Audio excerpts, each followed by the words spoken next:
everyone, welcome back to another episode of Webtech Tutorial.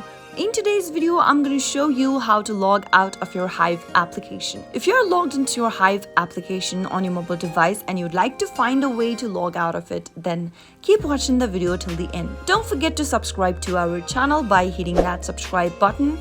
Press the notification bell so that you'll never miss another upcoming upload from us. From the main home page, after you've opened up your Hive app, tap on the hamburger menu at the top left-hand corner to bring up the expanded menu. Now, you'll be able to see a log out button at the bottom. Give it a tap to log out of your Hive application right away. That is how it can be done. Pretty easy, isn't it? I hope the tutorial was helpful to you.